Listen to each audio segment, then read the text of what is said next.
एक साहब ने फेसबुक के ऊपर अपना तजुर्बा जो है वो शेयर किया अल्बाइनो रेडई से मुतल्लिक। कहने लगे कि मैंने जब एंट्री की लव बर्ड्स के अंदर, मतलब कि नया नया शौक जब शुरू किया, तो मैं एज अ बिजनेस के तौर पे एंटर हुआ इनके अंदर। हॉबी तो शौक तो उनको था ही, लेकिन कहने लगे कमाने की नीयत से डायरेक्टली मैंने काम शुरू किया और इन्होंने तकरीबन 60-70 लाख रुपए के अल्बाइनो रेडई लिए। अब ये बताते हैं कि इनका तजुर्बा क्या है, कैसे लेने चाहिए, क्योंकि एक बंदा जो आते ही 60-70 लाख से इन्वेस्टमेंट करे और फिर उन चीज़ों में सरवाइव करे या मुश्किलें देखे, फिर उसके बाद वो 5-6 साल गुजार ले, तो उसकी जो एक्सपीरियंस है ना वो बहुत कीमती है। क्यों? क्योंकि वो एक्सपीरियंस 60-70 लाख लगा के जो उसने सीखा है वो आपको मुंह से बता सकता है, और आप कानों से सुन के वो 60-70 लाख का एक्सपीरियंस अपने कानों में ले सकते हैं।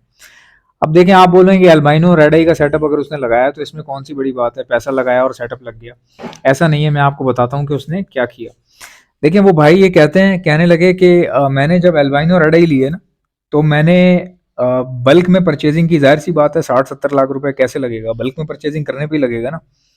तो कहने लगे जो जो मुझे पीस जिस जिस जगह पे सेटअप पे अच्छे लगने लगे, वहां से मैं लाट की लाट उठाता रहा, किसी ब्रीडर की ब्रीड या पट्टे वट्टे मैं जमा करता रहा, मतलब बड़े जबरदस्त तरीके से, और बहुत धुआंधार एंट्री थी मेरी।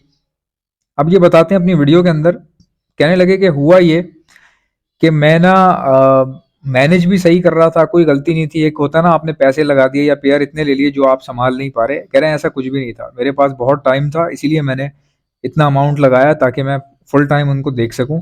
हाँ, बाकी हल्के फुल्के दो चार काम और भी हैं उनके, कारोबार जिस तरह होते हैं लोगों के, घर बैठ के चला सकें, इस तरह के कारोबार हैं उनके। तो कहने लगे बस कि मैंने ये प्रॉपर तरीके से शुरू किया, लेकिन प्रॉब्लम कहाँ आई?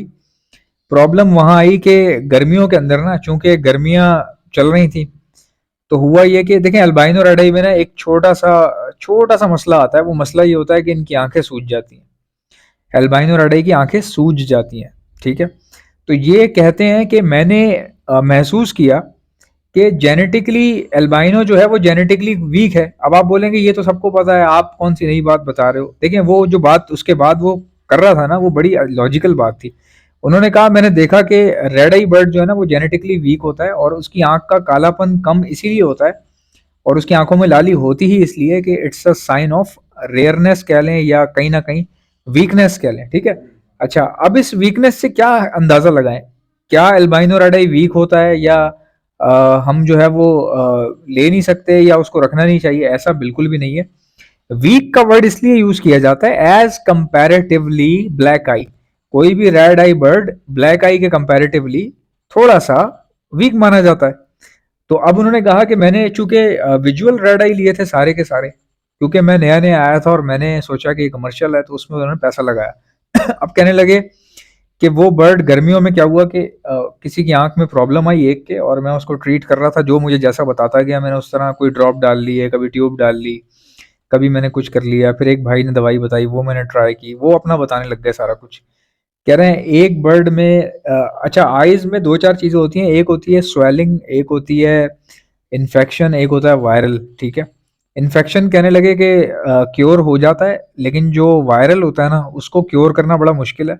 अगर वो सही हो जाता है 2-3 दिन में तो ठीक है, लेकिन उसके बाद अगर 2-3 दिन में वो सही नहीं होता, वायरल आंखों के अंदर जो होता है, तो वो फिर सही नहीं होता। बर्ड जो है वो खराब हो जाता है, उसकी आंख भी ज़ाया हो सकती है, इवन कि उसकी डेथ भी हो सकती है। और यहाँ तक कि उस वायरल बर्ड की वजह से दूसरे बर्ड इन्फेक्टेड हो सकते हैं, ठीक है, हो सकते हैं, राइट। अब वो कहने लगे कि मेरे पास तकरीबन इतना, मतलब कि पीसेस जो है वो एक्सपायर होने लग गए।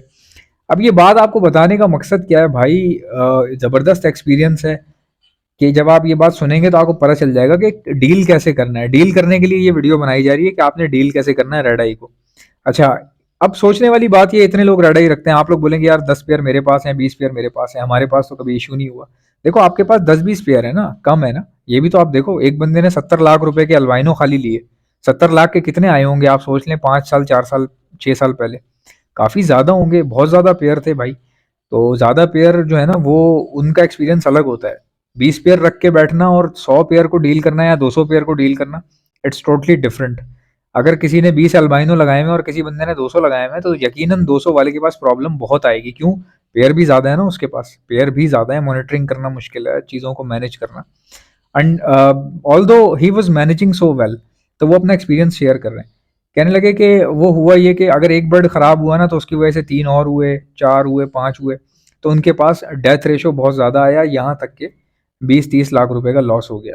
20-30 लाख रुपए का लॉस हो गया। अब वो ये मशवरा देते हैं अपनी वीडियो में, वो ये कहते हैं कि जब भी आप एल्बाइनो में काम करें, जब भी आप एल्बाइनो में काम करें, तो रेड आई पे आप बहुत ज़्यादा डिपेंड ना करें। कभी भी आप लाल आंख के ऊपर बहुत ज़्यादा डिपेंड ना करें। लाल आंख को कंसीडर करें ज़्यादा से ज़्यादा, लेकिन परचेजिंग करें कम से कम। ये शुरुआती दिनों की बात बताई जा रही है बाय द वे आपको, अगर कोई इनिशियली स्टार्ट कर रहा है ये उसके लिए, ठीक है।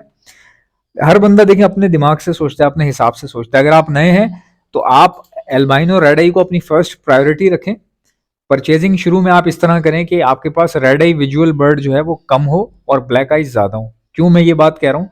ब्लैक आई को हैंडल करने में आपको आसानी हो जाएगी, ठीक है। आपको ब्लैक आई को डील करने में आसानी होगी। उसका फर्टिलिटी रेशियो, उसका बर्थ रेशियो, उसका प्रोडक्शन लेवल, उसकी उसकी हर चीज़ जो है ना, ब्लैक आई की जो हर चीज़ होती है ना, वो बहुत ही भारी होती है, तेज़ होती है, अच्छी होती है, बंदे को सपोर्ट मिलता है। जब आप डायरेक्टली शुरू में आके मिसाल के तौर पे ब्लैक आई बर्ड लेते हैं और ब्रीडिंग शुरू हो जाती है, भले उसकी वैल्यू हो ना हो बर्ड की, लेकिन सेटिस्फेक्शन मिलती है कि हाँ यार मुझे चलाना आ रहा है, राइट, मुझे चलाना आ रहा है। अब आप डायरेक्टली अगर डन फेलो लेते हैं और उसका बच्चा अगर कोई एक्सपायर होता है या वो डन फेलो को कोई प्रॉब्लम हो जाती है, तो आपका एक्सपीरियंस क्या होगा? आप बोलेंगे यार लव बर्ड में पढ़ना ही नहीं है। आज के बाद आपकी ये फीलिंग आएगी, तो वो आपकी फीलिंग जो है वो गलत है। क्यों? क्योंकि आपने डिसीजन वॉज रॉन्ग ना, the decision you took was wrong. वो जो डिसीजन था वो रॉन्ग था, क्योंकि आपने आते ही मिसाल के तौर पे रेड आई बर्ड चूज किया और कौन सा चूज किया? डन फेलो चूज कर लिया, ठीक है। ये नए बंदे के लिए। अब ये अपने एक्सपीरियंस से बताने लगे, कहने लगे कि असूलन किसी भी बंदे को ये करना चाहिए, बेशक वो 20 पेयर ले रहा है या 30 पेयर ले रहा है, वो हाफ रेड आई बर्ड ले और हाफ ब्लैक आई ले। जो ब्लैक आई ले रहा है वो स्प्लिट ले ले, यानी कि एल्बाइनो ब्लैक आई ऐसे हों आपके पास जो कि रेड आई के स्प्लिट हों, तो क्या ही बात है। चलो, अगर आपको वो नहीं मिलता तो आप ब्लू वॉयलेट फिशरी जो कि एल्बाइनो स्प्लिट हों इस तरह की मिल जाए तो क्या ही बात है। अब यहाँ प्रॉब्लम कहाँ आती है? प्रॉब्लम ये आती है कि स्प्लिट स्प्लिट देगा कौन? ठीक है, पहली बात, स्प्लिट हर कोई दे रहा है। एक तो हर चीज़ ही स्प्लिट है आज के दौर में, किसी के भी पास जाएंगे वो कोई भी आपको ब्लैक आई बर्ड देगा तो उसके साथ स्प्लिट वो लाजमन लगाएगा। अब हमें कैसे पता चलेगा कि कोई बर्ड किसी का स्प्लिट है? ये तो पता ही नहीं चल सकता। अब मैं आपको बताता हूँ, ये आपकी अपनी काबिलियत है, ठीक है। अगर आपको स्प्लिट पे भरोसा नहीं है तो आप एल्बाइनो ब्लैक आई, एल्बाइनो रेड आई भी लें, उनके साथ एल्बाइनो ब्लैक आई लें। अगर कोई बंदा कहता है स्प्लिट है तो ठीक है, एज एन स्प्लिट ले लें उसको।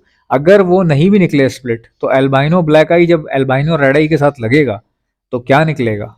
अगर एल्बाइनो ब्लैक आई बच्चे भी आते हैं, चूंकि माँ उनकी प्योर विजुअल रेड आई है तो उससे सपोर्ट मिलेगा, तो ऑटोमेटिकली जो बच्चे आएंगे वो क्या होंगे? वो रेड आई स्प्लिट होंगे, ठीक है। ये बात पहले भी कर चुके हैं, अब दोबारा बताने का क्या मकसद है, क्या ताल्लुक, क्या तुक क्या बनती है बार बार एक ही बात करने की? देखें, बात एक नहीं है, बात दूसरी है। आज आज बात दूसरी है। दूसरी बात ये है कि हर बंदे की शुरुआत होती है किसी ना किसी तरीके से। कुछ लोग आते ही कामयाब हो जाते हैं, कुछ लोग आते ही परेशान हो जाते हैं, कुछ लोगों के पास पैसा बहुत होता है लेकिन कामयाबी नहीं मिलती, कुछ लोगों को कम पैसे लगा के बहुत बड़ी कामयाबी मिल जाती है। तो ये तमाम चीज़ें अलग अलग हैं। रोज़गार, कामयाबी, नसीब, ज़िंदगी, किसी तोते का मर जाना, ये अल्लाह के हाथ में। अब ये भाई कहते हैं कि जब आपके घर में अपने एल्बाइनो रेड आई प्योरली जब निकलना शुरू होंगे, ठीक है, अब जब आपके घर में आपके अपने एल्बाइनो रेड आई बच्चे जब निकलना शुरू होंगे और पलना और बचना शुरू हो जाएंगे, तो वो आपके पास कभी भी वायरल इन्फेक्शन और ये सब चीज़ें कैरी नहीं करेंगे। यानी कि आप देखें कितनी खूबसूरत बात उन्होंने बताई है यार। ये इस चीज़ पे लाना चाह रहा था आपको, इसलिए मैंने आपको एक्सप्लेनेशन दी। क्यों? क्योंकि कुछ पुराने लोग भी देख रहे होते हैं और बहुत सारे ऐसे होते हैं नए लोग भी ऐड होते हैं। तो अगर हम आधी पौनी बात करेंगे पुराना बंदा समझ जाएगा, नया बंदा कुछ और कर बैठेगा, तो इसलिए मैंने आपको प्रॉपर एक्सप्लेन किया। अगर आप में से किसी को अच्छी ब्रीडिंग के लिए ब्रीडिंग मल्टीविटामिन्स चाहिए तो आप ऑर्डर पे मुझसे मंगवा सकते हैं। ये ब्रीडिंग मल्टीविटामिन पेयर्स को हीट पर भी ले आती है और बच्चों के साइज भी इन्हांस करती है और पेरेंट्स की विटामिन्स की कमी को पूरा करती है। All over the Pakistan supply करता हूँ, घर बैठे मिलेगा। ऑर्डर करने का तरीका क्या है? ब्रीडिंग मल्टीविटामिन लिख के सेंड कर दीजिए मुझे मेरे व्हाट्सएप के ऊपर। मेरा व्हाट्सएप का नंबर है 0327231040। इंशाल्लाह मिलते हैं नेक्स्ट वीडियो में। इजाज़त दीजिएगा, अल्लाह हाफ़िज़।